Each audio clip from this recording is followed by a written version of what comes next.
right.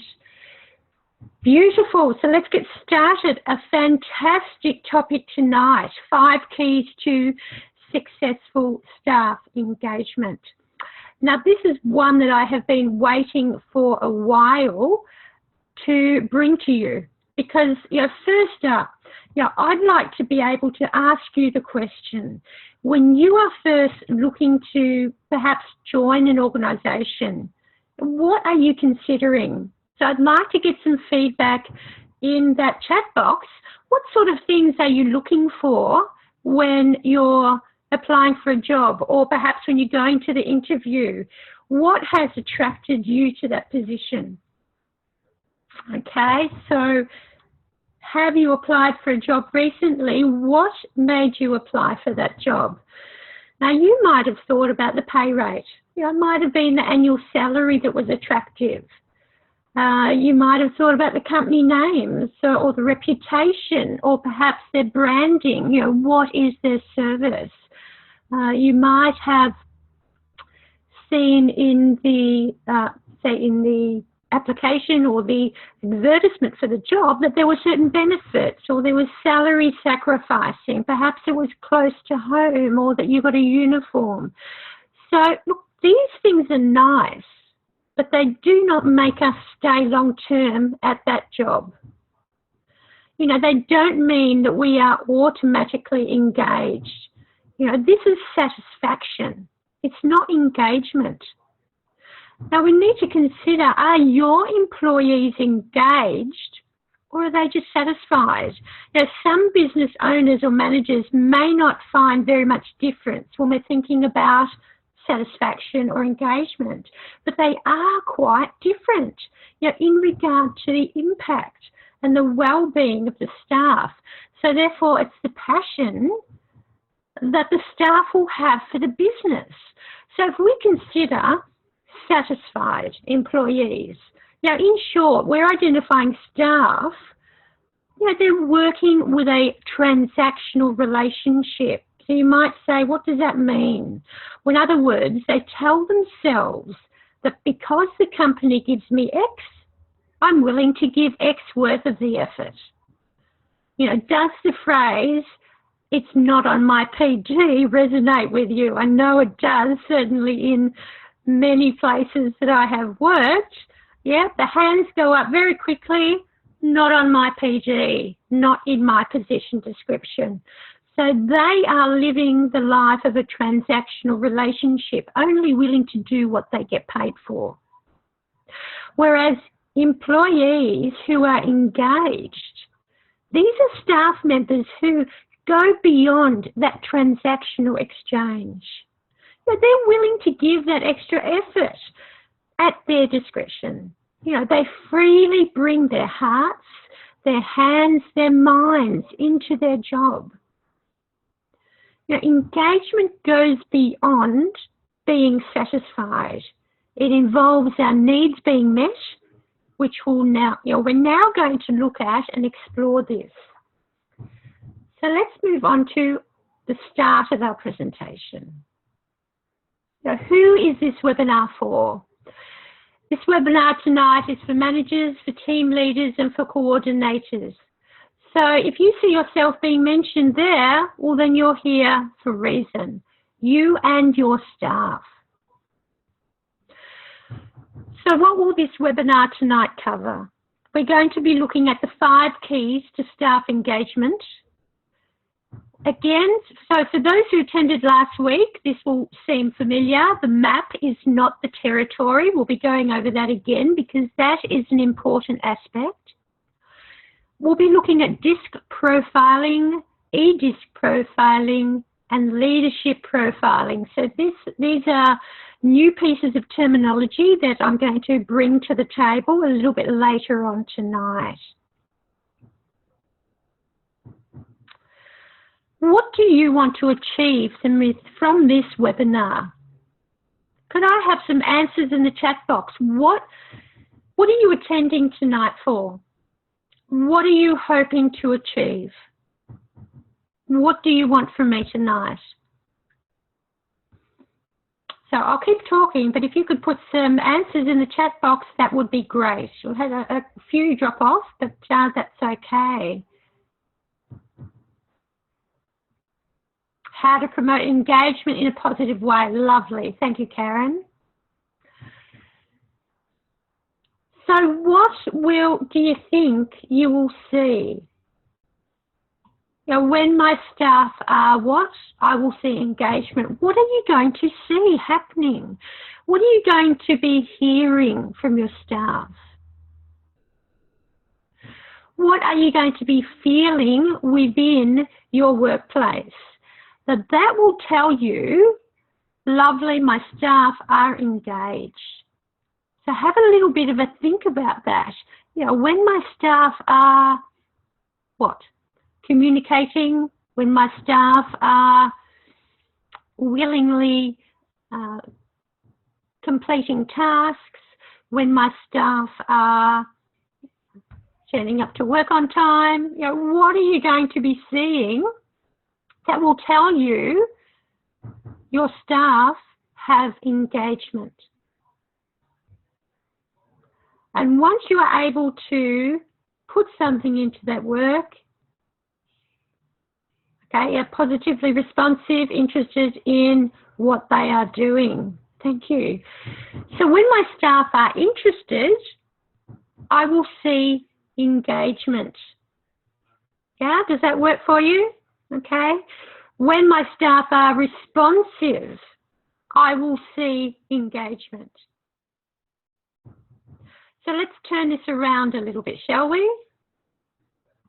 Turn it around the other way. When I am engaged with staff, responsiveness will come. When I am engaged with staff, interest will come. You see how it's working? This is the pattern that it's taking. That it starts with you. It starts with management. It starts with, you know, what we can provide for our staff, you know, the type of environment that will support engagement. So yes, you know, staff need to be accountable because it is coming, you know, from within their heart, within their minds. But you know, they can't beat their head against a brick wall if management are not engaging. So you know, it's much like when we think about working with children, you know, a lot of cooperative behaviours begin at home. So this is what we're starting with. That engagement will be starting with management. So are you ready to make a change? Stop being loyal to your reasons for lack of engagement. Okay, stop putting excuses in there because as we discovered last week, you know, reasons are the adult version of excuses. So stop just you know, being loyal to those. How long are you prepared to give this journey? Are you going to say that, right, I'm going to work on this, I'm going to give it 12 months. Are you seriously going to give it 12 months before you are wanting to see engagement? How long are you willing to, you know, put into this change so that you can see that positive responsiveness, so that you can see the staff being interested? Now, how long are you prepared to work on this? Whoops, sorry. And who is accountable for results? So I've just talked about management, but you know, staff, of course, they're accountable because it's their own personalities, their own behaviours. But it starts with management.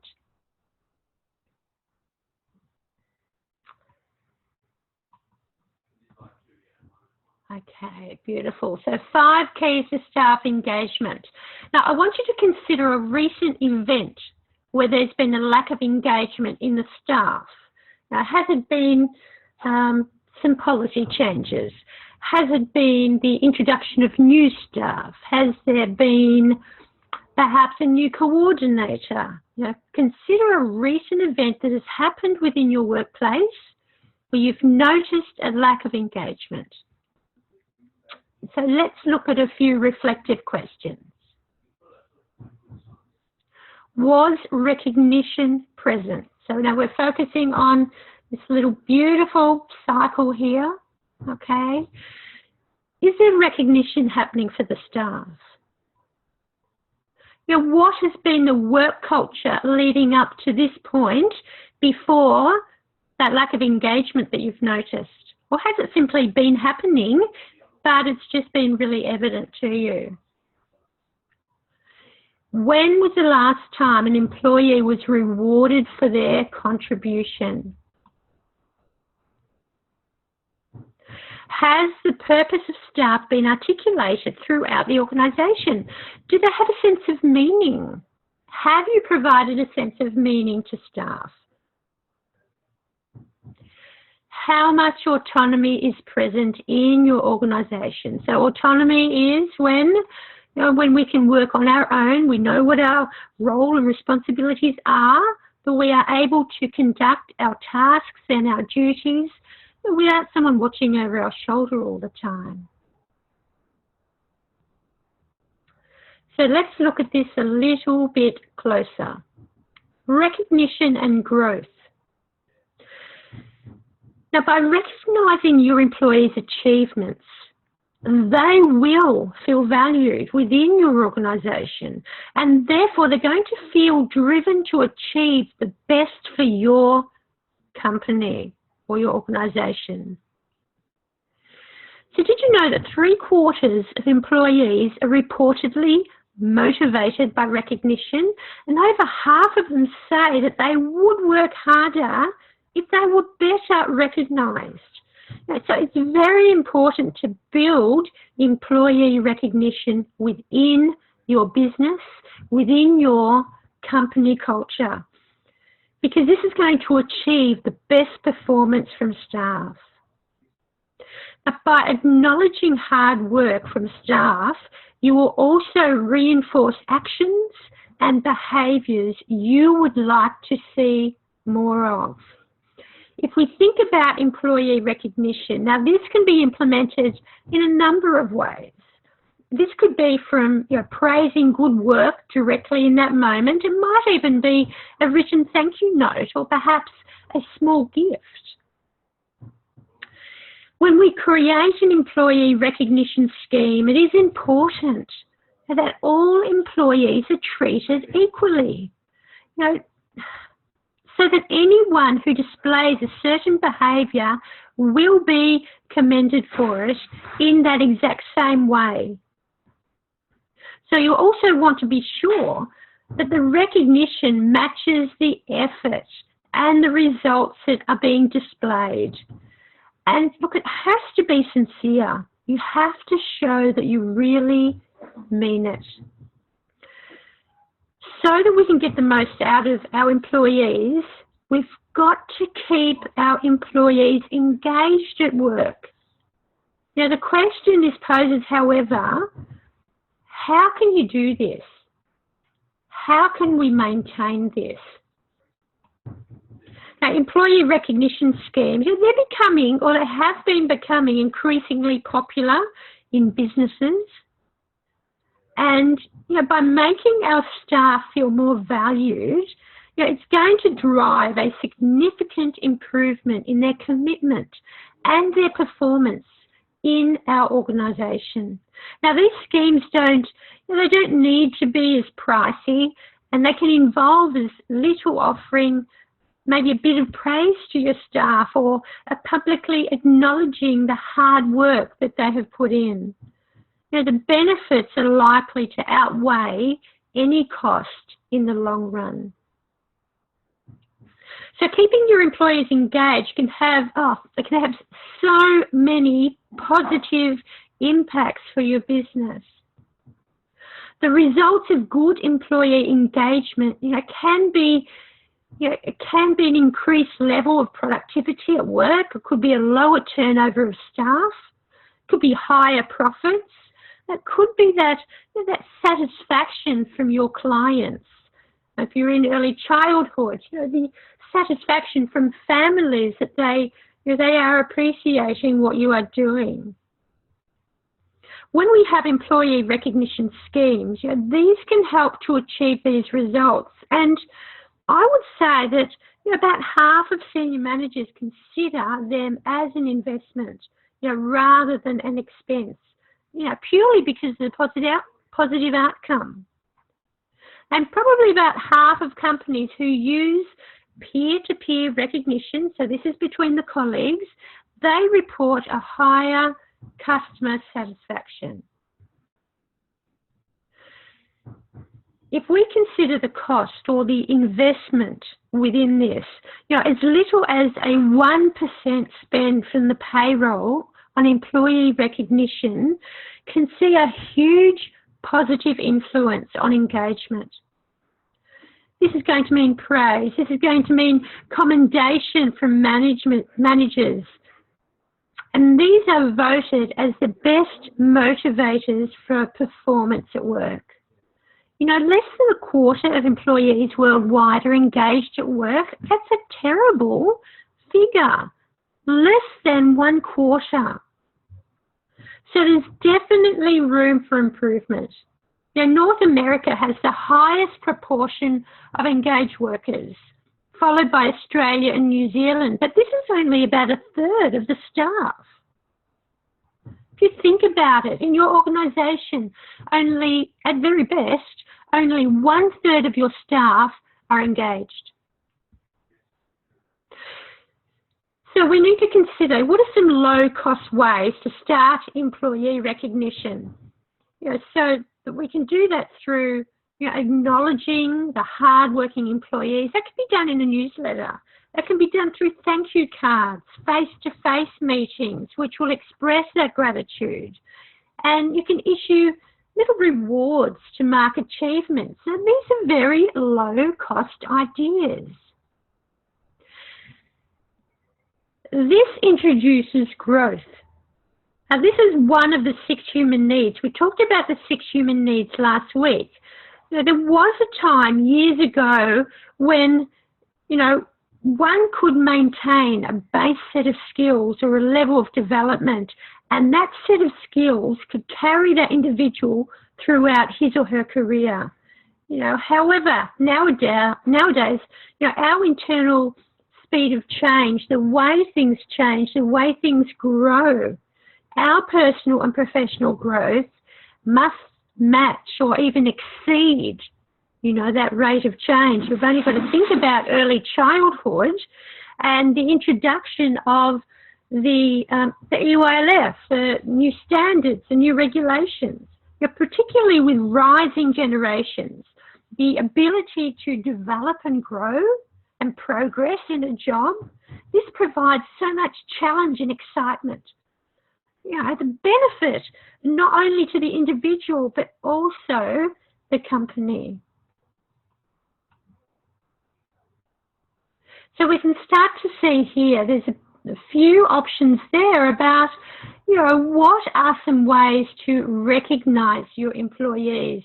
Now, once again, I did put a note on there. You do get a PDF copy of the slides, so don't worry about frantically writing those down. Okay, so there's, a few suggestions there which, can easily be done with any great effort. Next, we look at our work culture. We have contributing factors like the company values, the systems you have in place, beliefs and habits, and those relationships. So building a positive company culture that employees feel happy and comfortable within, that this can be the key to maintaining the engagement that you're looking for. With a combination of those values and the systems and beliefs and habits and relationships, these are all contributing factors. Now, this is going to form a work culture. Now, although building a strong work culture is easier said than done, there's a few things that a leader can do to help create a positive work environment. Respect your employees. Include them in business decisions wherever possible.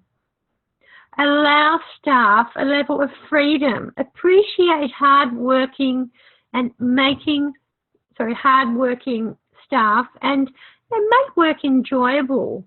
Most employees want to be collaborative, rather than competitive within their work culture. So have a level of openness. Exchange thoughts, exchange ideas, and then it can be a win-win situation for both the employer and the employee. The relationships at work, they play a significant part in how happy people are at work. And 3/4 of people state that their work friendships are the most crucial elements to a happy working life. Now, our peers can also motivate staff to go that extra mile at work. We need to be thinking about the context of staff, the different personality types we are putting together within any particular work situation or work environment. A relaxed work atmosphere is also going to make the staff or the employees feel relaxed. Communication goals. They keep a team focused. They build a sense of belonging. Now, isn't that what we want for our staff? Recognise employee needs and achievements. This is vital as a leader or a member of management. And you should reward every milestone. What do you do when a new staff member upskills or gets a higher certificate? Do you have something in process where you have that sense of recognition that, hey, they really worked hard to get this?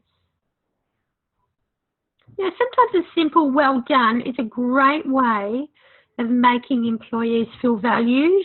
I know I certainly do. I love being recognised for an achievement. Keep your workplace a fun environment. This is going to make employees feel like that they're not actually working. Being mindful of how you project yourself, we want to do this consciously. Try to convey positivity. And remember to treat everyone how you would like to be treated. And sometimes a special treat in the staff room doesn't go astray. Ice cream always helps, or a nice little cake or a special treat. Now, connection. This is another human need of the 6 human needs. And these have been, formulated by Tony Robbins many years ago. Now, in addition, one of the 3 universal fears also talked about by Tony Robbins is the fear of not belonging. We want to have that sense of connection. Now, this factor is clear throughout many of our employee engagement surveys. Now, quite often, one of the highest scoring questions on the engagement survey, if you do surveys within your staff, it's related to a version of the following question. I like the people I work with. Employees need to feel a sense of connectedness to those around them. Now, similarly, my connection to the organisation, whether or not I feel a part of the organisation, that sense of connection, that's often going to dictate a staff member's level of commitment. Rewards.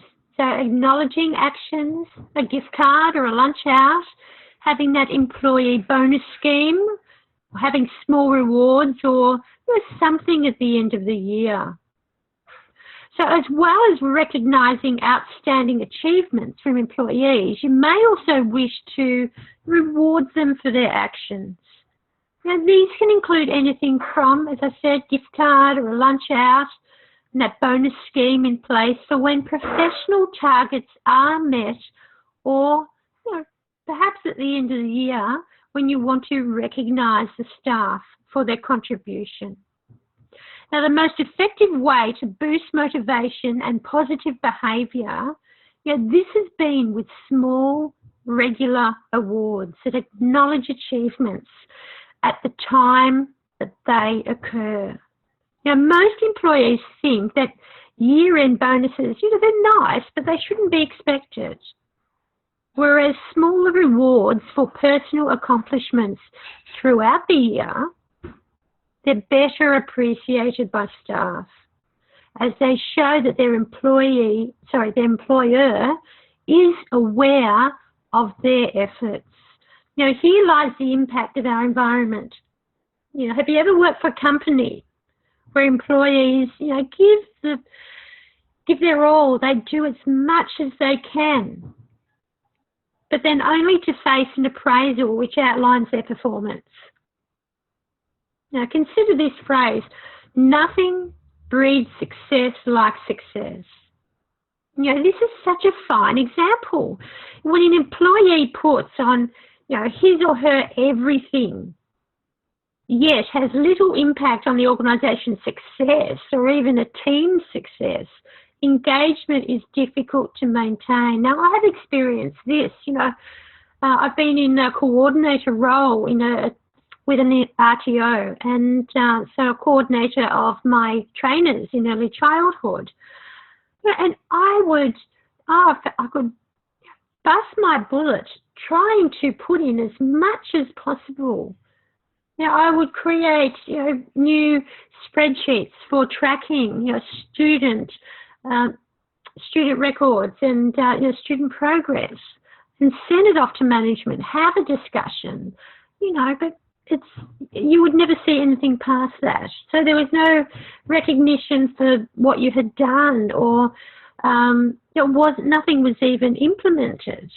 And so after pushing real hard, you think, why do I bother? You know, it's virtually going unseen. So, you know, on the other hand, if we have employees, you know, they're saying to themselves, you know, if what I am doing is making an impact, and this might be, say, on the company, the community, the clients, the students, children, I'm often willing to go through tough times if I have hope of making an impact. That's all we want to do. We want to make an impact. You know, this is clearly where rewards, recognition, and also feedback fit in, where staff can have that sense of fulfillment through the comfort of security whilst experiencing variety and adventure in their work. Hello? Another branch of the 6 human needs: certainty and uncertainty. You know, this is such an eye-opener, oh my goodness, where staff feel they need to understand what kind of impact they are having. You know, feedback from a client, a colleague, or management. This is going to help them understand, you know, that the level of impact that they are having. Now we're moving on to purpose. You know, that staff are a valuable contributor. They have a priority in job preference, and they're a key driver. Employees want meaningful work. They want the opportunity to make a difference. So inspire your team's sense of purpose by showing them how their work positively affects the company and the world around them. You know, they want to know that they have a purpose, that they are making that valuable contribution. You know, when looking for a job, you know, a key factor people are looking for is the opportunity to make a difference. Approximately 2/3 of graduating university students will say that making a difference through their next job is a priority. You know, even if it does mean taking a pay cut. Show your employees how their work positively affects the company, and they will be more driven to achieve their best and remain engaged at work. You know, another way of describing this, we can refer to it as having meaning, significance, and contribution. Guess what? From the 6 human needs. Employees, well, they will reflect and they'll be telling themselves, what I do must have some significance to me. It must mean something to me personally, and on more than just a surface level. To me, my work is something of value, something of worth. If I'm only focused on a salary, I'm willing to put in as much work as is of equal value with that salary. However, when my work has meaning to me, what I do has greater purpose. I hope this so far is really resonating with you and it's touching on some key points. I'd love to hear that, this is really hitting home and giving you some ideas. And maybe just a realization of what's currently happening in your workplace. Autonomy, time freedom and control, flexibility, informed decisions, accountability. Hello, Maditha. Sorry, I've just noticed your name on the list, so welcome. Now, allowing employees a bit of freedom and control over their time, this can make them happier and more productive. I know that I really appreciate when within my workplace, when I have that sense of, time freedom and control over my daily tasks. Most employees value feeling empowered at work and by taking charge over their work schedules. Now, or perhaps the way that they wish to complete their work. Employees can see an increased job satisfaction when they have this present. Now, lots of organisations, they've been introducing flexible working hours, and the option to work from home as a bid to introduce a level of autonomy within their companies. And most employees, reportedly, they would like a flexible work schedule. Now, in many sectors, I do understand we're talking early childhood. Well, can't particularly look after children from home unless you're in family daycare. So sometimes that doesn't quite apply, but in general terms, across the board of industries, flexible work conditions, we might consider having 9-day fortnights as a flexible work environment for early childhood. So this may work for individuals who work well independently and they excel when they are taking responsibility for their own work. However, we do have some staff that need a little extra direction. So it is important to make an informed decision, whether this would work within your organisation. So this being said, allowing staff the freedom to make choices in the workplace and be accountable. They need to be accountable for their decisions. It's likely that they will be happier and more productive. I like to be able to make my decisions. I'm accountable for them. But it brings so much more fulfillment than being told what to do all the time. Contribution, human need. Oh my goodness, we're seeing a lot of this tonight. Are you seeing a pattern here? As we discussed last Thursday, we talked about the 6 human needs and how they are present in every aspect of our life. This is a true and informative example. Now, if you missed last week, check out the recording that I have on the Facebook page. You'll see it there, and have a listen to that because you will see the connection. Okay, so I might just type in the chat box, so make sure that everybody is familiar, and if not, you can click on that. So just typing that, bearing with me. I did change the name slightly to Training Facts instead of Training EC. So there we go. We've got the link up there. So please be familiar with that and click on that and like it so you do get regular posts. Now, going back to what we were talking about, the autonomy, employees will reflect on this. They're going to be asking themselves, do I have the freedom? Do I have the empowerment to perform my job in the way that I do it best? Autonomy involves a degree of self-discipline, but it's also an influencer.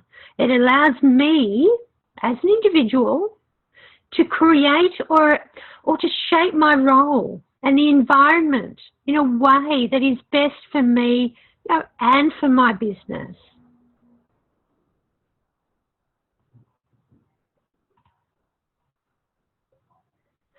So we talked about this last week as well. The map is not the territory. What does that mean? When we are talking about our map, we are talking about our identity, our beliefs and values, our human needs. So I've just been exploring again the 6 human needs and how they are relevant in the topic tonight, you know, of maintaining staff engagement. The 6 human needs are present in everything that we do. Every decision that we make, they are reflected within that. You know, every action that we take, every behaviour that we have. Now, also within our map that makes us, you know, makes us an individual is our identity and our beliefs. So I'm not going into the identity. When I do coaching, so I do business wellbeing coaching, I really get down into the identity aspects and the beliefs aspects of management and also staff. So it's just, you know, don't have enough time to go into that because it is quite in depth, and I would love to share that with you another time. Okay, so let's look at these for an instant, shall we? Defining what you want in staff engagement. So that first question, so what do you want in staff engagement that you don't have now? What don't you see that you would like to see?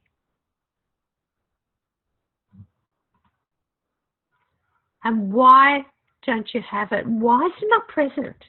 Is it communication that you want to have? You want to have better communication with your staff. Well, why don't you have it? Is it the sense of teamwork? Okay, do you have an environment where it's the us and the them, you know, the staff that are working with the under 3s and the staff that are working with the over 3s? It's an us and them syndrome. Or perhaps it's the staff against management, us and them. You know, why don't you have that sense of engagement? What is the fear that's holding you or your staff back? So if it's communication and you don't have that sense of connection or engagement where the staff are coming to you to bring up concerns, you know, what is the fear? Do they have a fear and perhaps of losing their job, or you're not being acknowledged for what they've got to say, or that they're going to be labelled as, you know, the staff member that always complains about something? You know, what's holding them back? What's holding you back in working towards achieving that with your staff? Now, what's the worst that could happen if you implement new strategies? What's going to happen? What's the worst thing that could happen if you start employing new strategies? If you had someone that could come and support you in these changes, what's the worst thing that's going to happen with your work environment? If you wanted to change the work culture, what's the worst that could happen that you could think of? Now, what's the best that could happen? And more often than not, the best is going to outweigh the worst. And if we really focus on the best that could happen, that we, you know, build up that excitement and that sense of engagement, and we've got it running and we've got a great work culture happening, well, then that, what you considered in point 4 is going to seem so very, very small. What's the worst that could happen? You might have a few staff leave. They might be not happy with the new sense of leadership. But what's the best that could happen? You could improve your work culture. You could have greater engagement with staff. So it's very good to break this down. So what's the next step that you could take to move closer to what you want?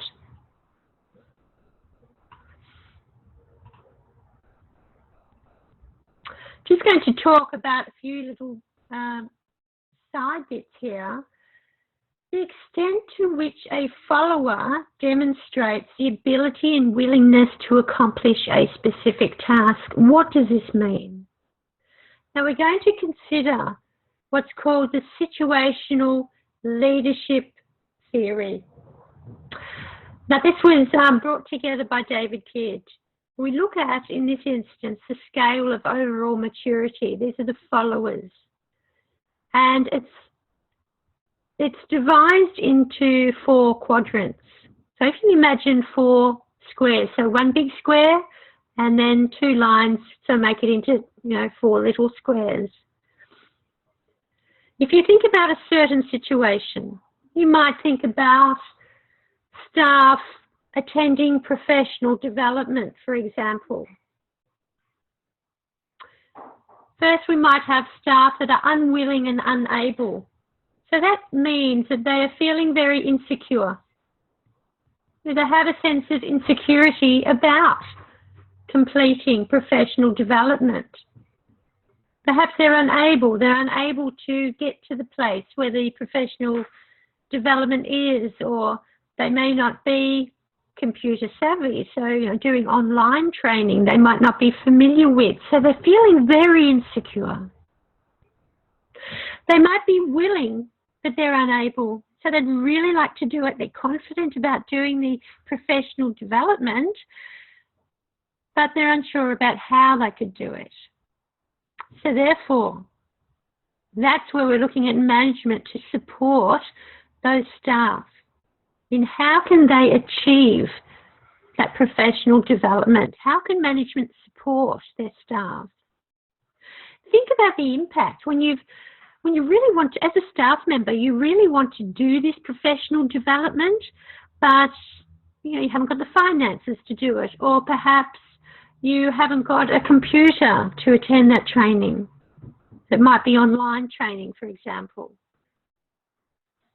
How could management support that staff member? Well, they could provide the training, they could fund it and say, well, look, okay, we'll come to the party and pay for your online training if you share that with the staff at the next staff meeting.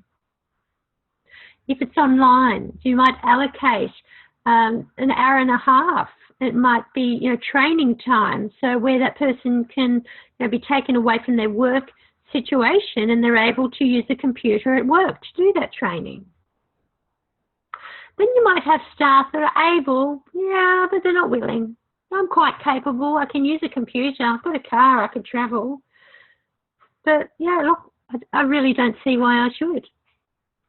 It's a sense of insecurity about who they are as a professional. And then we have the final, and this is how we want to build up our staff, how we want all our staff to be, that they are willing and they are able, that they are truly confident in their space for learning, ongoing professional development, that they want to undertake as much upskilling and training as possible, and they are able to. This is what we want to have. So through engagement, this is what we are nurturing, the sense of being willing and being able to. Now, this is where I talk about DISC, personality profiling. And this is something that I'm offering tonight, free of charge. I did put on a couple of my notes, I promise, that this is a no-cost webinar. It's coming to you free, full of value, and always with something special at the very end to offer you for free. So I provide DISC personality profiling. So this is where I provide you with a little bit of a questionnaire, and trust me, the questionnaire takes less than 10 minutes, and it's purely just identifying. You think of a certain situation and you identify which words identify your personality the most. Very simple to do. And I send that to you so that you can complete that in your own time. It's in the form of an Excel spreadsheet.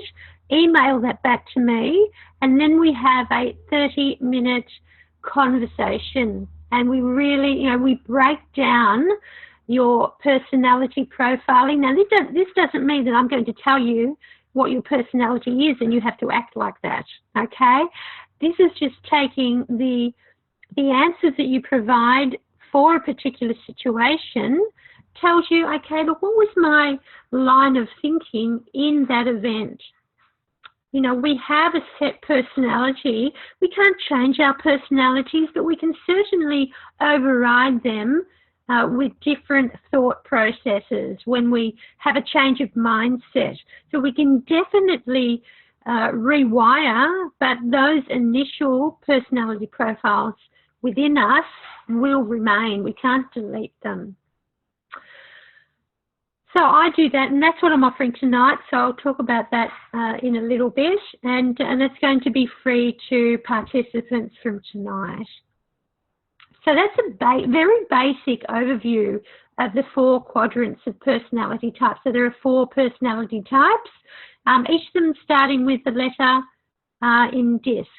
So you have the dominant personality, the influencer, you have the steady one, okay? And then you also have one that is compliant. So I can help you. We can do that together, and gives a little bit of an insight, but it's very broad. And I do say very broad, it's a very basic overview of a personality type. And then we move on to eDisc. Now, eDisc is fantastic. This is like the, the all and above all. This is the extension of the one I just spoke of DISC, but this is behavioural profiling. And this is so extensive. This is where personality is mixed in with your behaviour, and it's really put under the microscope. Once again, it's a questionnaire, but it's a larger questionnaire, and it's where we explore a person's behaviour patterns. So this is a great thing to have for recruitment, where I can come in and I can give you the tools for profiling your employees, and I can even arrange to profile any prospective employees before you actually put them on your employment list, on your employee listing. So before you actually, hand them out a contract, you're going to have a great deal more knowledge about their behaviour patterns and their personality. It's a massive, massive insight into people. It's great for leadership because it supports understanding yourself, but also understanding each and every staff member that you have. So each person does a questionnaire, and from that you get a huge report on that particular person, ways to interact with that person, what they relate to most. I've had a sheet here, so let me just grab this down. So it gives you the do's and the don'ts. So, for example, if the report suggested that this particular staff member, they were say a DS, that means that they were a dominant personality. So dominant may be their primary driver. This report supports you in knowing the do's and the don'ts. So if you've got a staff member that's very dominant, okay, these are the things that you do. You be direct, you provide alternatives, you ensure that they have a win, you give immediate feedback, you act quickly, and you concentrate on the subject. Now, the things that a dominant person doesn't want you to do, doesn't want you to go in all the details, doesn't want too much information, it wants that sense of directness. They will try to control the situation, they will talk a lot. They can lose focus, they can slow down though. They can take issues personally, and they can tend to be emotional. So this report is fantastic. If you can imagine, say if you had a particular problem. Now, I as a coach, I use this. I have bookings up to the end of, about the middle of the end of March. Businesses are asking me to come in and do these profiling. So, yeah, look, next year is really booking out quickly already. But this enables me to identify a problem or a concern about a staff member. Now, if you can imagine, in your mind is like a house, okay? So in your mind, you have 36 rooms, okay? What this report allows us to do is to not only go into that house, travel into that same room, have a look in that piece of furniture, have a look in that drawer. In that drawer on the left-hand side will be the problem or concern that that staff member has. It just provides with such an in-depth report that allows us really to hone in on what that staff member values the most. And by adhering to that, that's when you get engagement. When you are able to totally connect with that staff member, engagement will go through the roof. Okay, so it's fantastic. So I'm really loving that and love sharing that with my clients. Now, leadership profiling. So this is a business wellbeing coaching program that I have. This is a 6-month commitment to your business.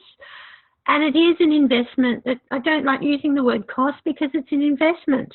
You know, what is it going to save if I came into your business, worked with you for a 6-month period, rather than you saying, oh, let's see how the next 12 months goes. I'll send the staff on some PD and we'll just hope for the best.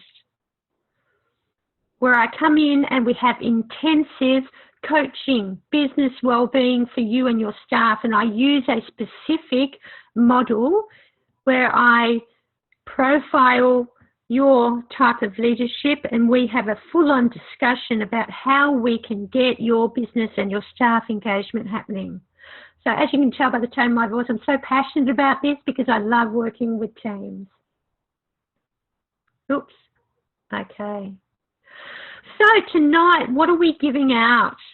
Okay, now last week I talked about my new Facebook group. It's called Mindset Matters. So I'm just building that up. It's an additional group where you can get information. So go ahead and join that group. Now, what will you get for joining that group? I am going to give you access to a free downloadable resource that I have put together. It's called Mindset Matters. It's a downloadable little ebook, and it's you're focusing on emotions. You know, how do you feel? So it's a great little read if you'd like to explore a little bit about, you know, behavioural mindset. So all you need to do is to visit this link. So I might put that might make it a little bit easier if I put that in the chat box as well. So I'll quickly do that as I'm typing. Okay, groups, Mindset Matters. All you'll need to do is to click on that and or just copy and paste that in. So what I'm going to tonight, what I'm offering is that DISC. So remember the DISC profiling, the questionnaire won't take you more than 10 minutes, and it's just a set of sort of like multiple choice questions actually, and that's in an Excel spreadsheet. Email that back to me, and then we organise a free 30-minute. I've got personal strategy session, but it's also really a business strategy session as well, because it's going to be, you know, discussing your personality profile and how you could incorporate that. Maybe you would like to incorporate that into your business. If not, it's just giving you a personal insight about, you know, why you make the decisions that you make. Why do you do things the way that you do them? So that's complimentary, and yeah, that's a 30-minute strategy session at a convenient time to you. Usually in an evening or on the weekend I do those, and it's just a phone call or we can do Skype. So that's all good. So let me know. You can send me an email through this link here. This link goes directly to my website where you can send me a note we'll just click on that, and my website hopefully will come up and you can see what that looks like. So when you type Focus and Coaching to Success .com.au and / I had some problems before. Okay, there we go. So that's my website, and that's the page that it will bring to you. This is a newsletter that you can subscribe to, so do that if you wish. And then if you want to make contact, all you need to do is fill in this space here. And that will I will email you with that spreadsheet questionnaire, and we can get the ball rolling on you having your free personal profiling done. Okay, so let's go back to our presentation. Lovely, and there we are. Look, that's all for this evening. I do trust that it has been informative, and you have walked away tonight with a little bit more information about how you can achieve staff engagement, and improve your processes for having that connection, having that sense of engagement with your staff. So I do wish you all the very best, and have a beautiful week. And don't forget to contact me through that through my website page, so that we can get that DISC profile happening for you. And once again, it won't take too much time to do, and it will be a great 30-minute discussion, and we can explore why you do what you do, and why you make those decisions that you make. Okay, so have a gorgeous, I'm going to sign off now. Have a gorgeous evening and a lovely week. I do wish you a lovely weekend. I hope the weather's kind to you. Okay, bye for now.